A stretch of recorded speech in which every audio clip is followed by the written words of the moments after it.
This is the Henriksen Bud. It is a compact 9 inches by 9 inches by 9 inches cube of absolute tonal doom, I guess is one way to put it. It does have a bass port on the bottom. It has a 6.5 mid-range driver woofer, and it does have a 1-inch apparently liquid cooled or some sort of really interesting tweeter on it.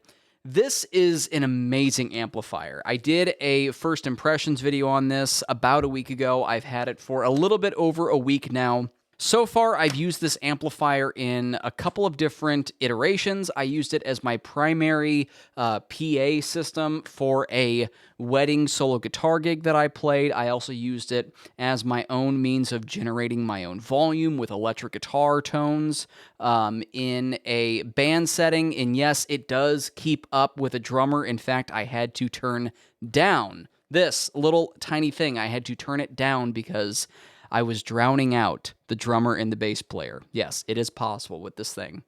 I've also used it in the lesson room when I would go and teach on location. That's where the Bluetooth really kind of comes in handy, where I can play a YouTube video or a song. We can listen to it through the Bud. And because when the Bud has the tweeter active, it does act as a full range speaker system, so you do hear all of the fidelity within a recording. And I've also been using it and testing it out here in my studio to do this review. What's up, everyone? My name is Matthew Dale. I'm here to help you play better, sound great, and understand more. And if this is your first time checking out my channel, first of all, welcome. I'm happy to have you. Primarily, I am a guitar player, and I use modelers. Modelers have kind of been my jam for the last several years, being on the road and touring with various musical productions, doing local gigs around where I live here in St. Louis, Missouri, doing stuff online, and in any sort of capacity of my musical career, I generally go towards modelers because of their consistency, overall ease of use, not necessarily for like learning the modeler, but ease of use, like setting up at a gig. You're bringing far less stuff if you can just bring a modeler and plug straight into a PA at a venue, much easier. And I genuinely believe that me, am getting better tones out of my modelers than I would have with my tube amp counterparts. I know that is a subject of much debate, but that's my experience. So for a little while now, I've been thinking about getting an amplifier, not because I want an amplifier to generate tones, electric guitar tones.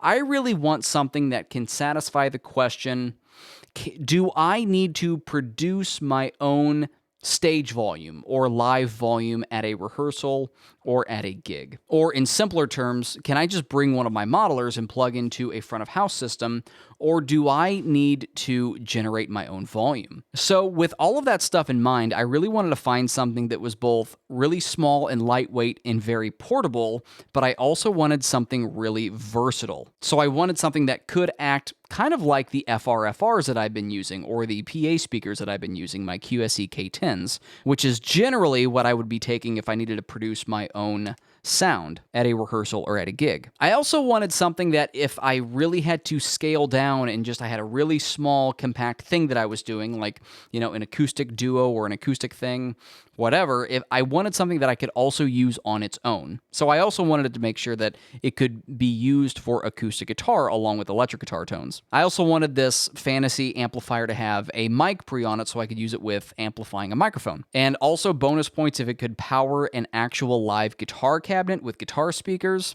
and even more bonus points if it had a Bluetooth capability to it if I'm teaching lessons and need some playback. Or if I'm at a gig, I'm taking a break, solo guitar gig, I want to play some music, and this does that really well. This actually satisfies all of those. I was also looking at the Boss Katana head, some other like Boss acoustic amplifiers, Phil Jones bass I was looking at, Quilter I was looking at the Seymour Duncan Power Stage.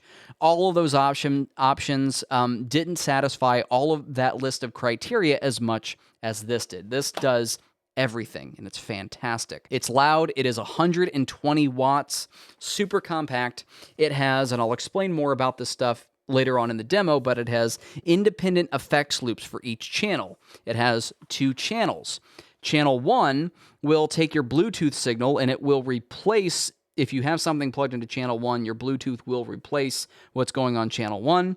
And then channel 2 does feature a bright switch if you're using this with acoustic guitar. One thing that I also really like about the 2-channel setup on the Bud is it features independent gain control for each channel, independent volume control for each channel, and independent reverb level for each channel, along with the 5-band EQ. On the back panel, we also have our XLR line out. We also have the headphone out.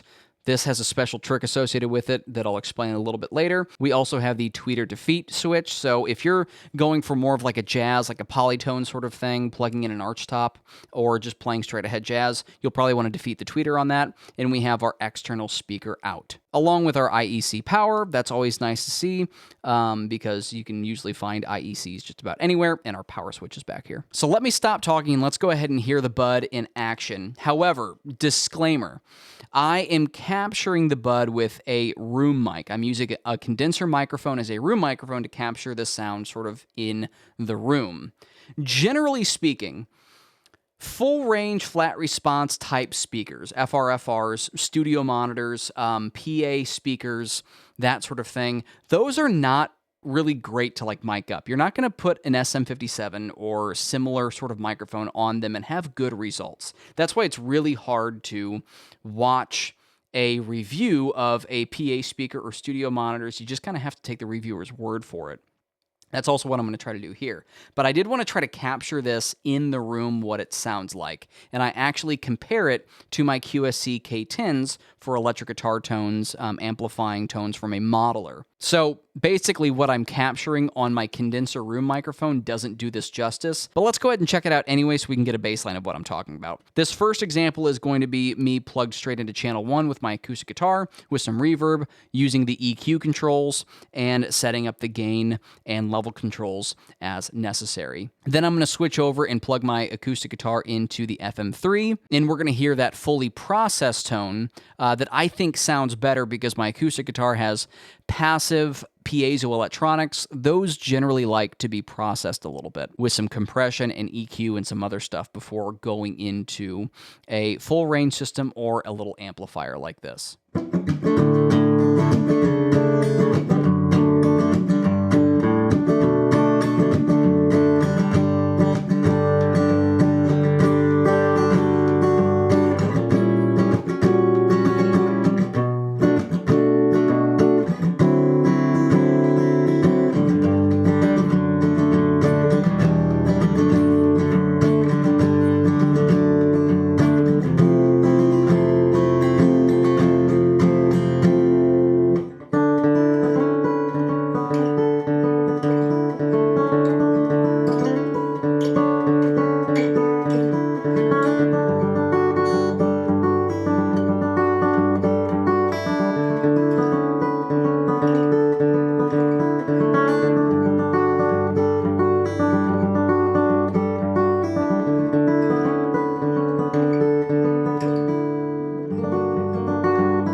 Okay, let's go ahead and compare some electric guitar tones with the Bud using the effects return on channel 2 and alongside of the QSC K10, what I might generally use for producing my own volume. For reference, here is the preset that I am using to feed both of those devices. This is my clean tone. This is a preset called Achilles off of my FM9 premium pack that you can find on my Patreon if that interests you. This is the clean tone.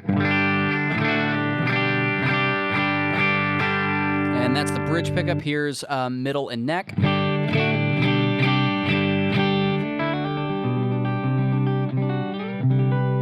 I've got a little bit of light-ish overdrive.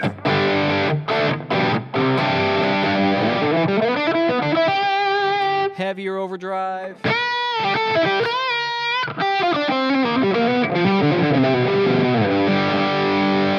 And here is my lead tone.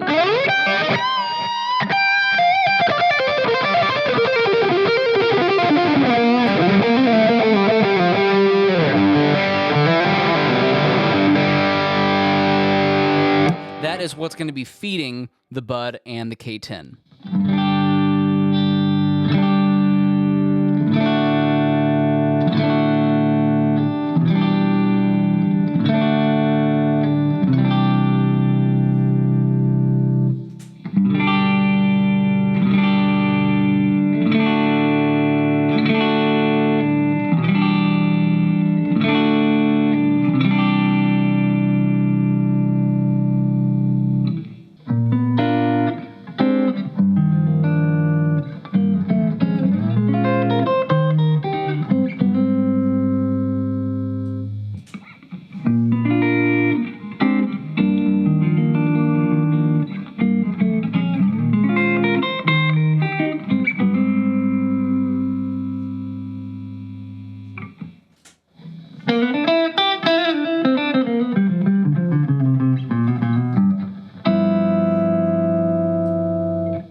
So in that example, you probably heard there's a very different mid-range quality when we compare it to the PA speaker or the more FR type speaker, the QSC K10. The Bud, in my opinion, has a more pronounced upper mid-range presence. And that can be really good when trying to cut through the mix if you're using this as your live amplifier on a stage or in a rehearsal space. Now, here's a fun little trick. I'm going to use the Bud to power a 2x10 open back cabinet with Celestion V10s in it. And here's the nice little trick. So one thing that you do want to do before you plug in an extension cabinet, you want to make sure that you turn the Bud off and then make your connections and then power it back on. But the headphone out, if I were just to take headphones and plug it in, the headphone out defeats the speaker, this speaker here on front, but it does not defeat the extension speaker out. So if you just want clean power going into a different speaker cabinet, I'm just going to take this headphone adapter, plug it into the headphone jack, defeat the front speaker, and go out of the extension to the 2x10 cabinet without this making any sound of its own.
For this other setup, here's another great feature with the Bud. Because we have independent effects loops and two separate channels here on this, I'm going to use channel 1 to do some preamping on a microphone. I'm going to apply the appropriate amount of input gain for the microphone. The jacks also do supply 48-volt phantom power if you're using a condenser mic, but I'm using a dynamic mic in this case. I'm going to do a little bit of EQ with the onboard EQ controls. I'm going to leave the reverb off, and then I'm going to send that preamp signal out of effects loop for channel 1 into my FM9, and I'm going to process things further in the FM9 along with my acoustic guitar. Go ahead and check out this next example. Don't be too harsh on my vocals. I am primarily a guitar player. However, I do sing every now and then when the occasion calls for it, so just keep that in mind.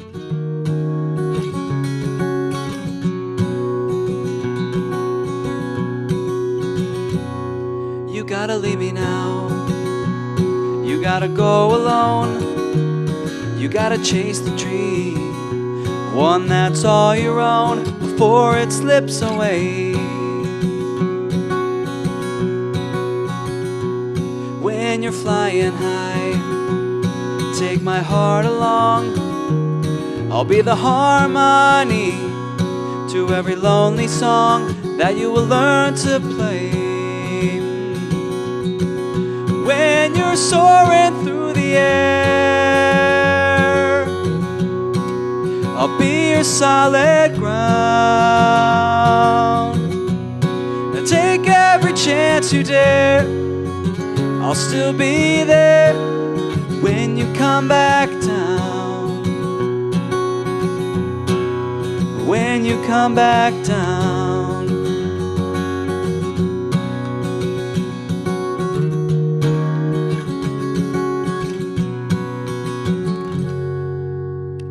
Also, if you want me to go over this preset on my FM9, then leave me a comment in the space below, and I'll make a video dedicated to that preset. The Henriksen Bud is an incredible little amplifier in a 13-pound and 9-inch cube package.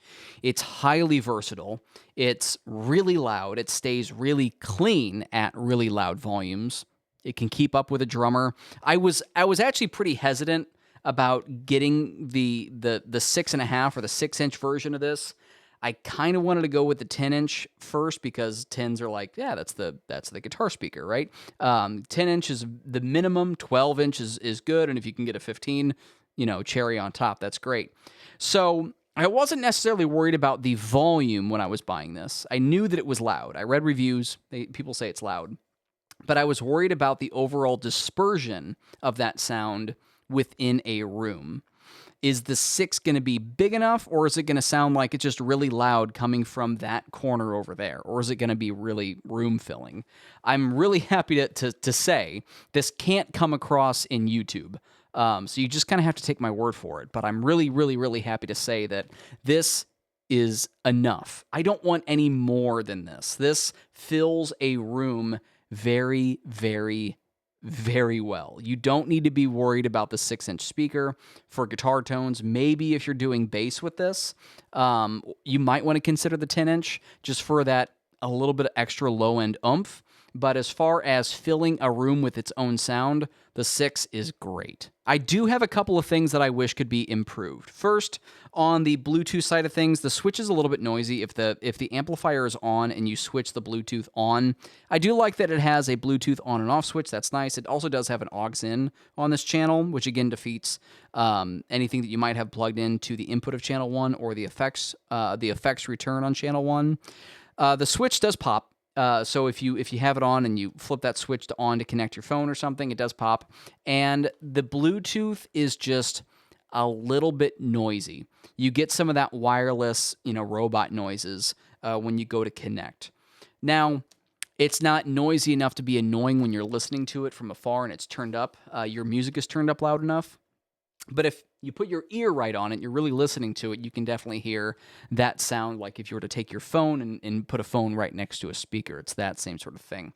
So I wish that wasn't there, but it's not too bad. It's certainly not bad enough to be annoying in the lesson room or if I'm playing playback at a gig. Another thing, and this isn't so much a complaint or gripe, it's just something that would really kind of send this amplifier over the moon for me, is if we had pan controls on channels 1 and channel 2.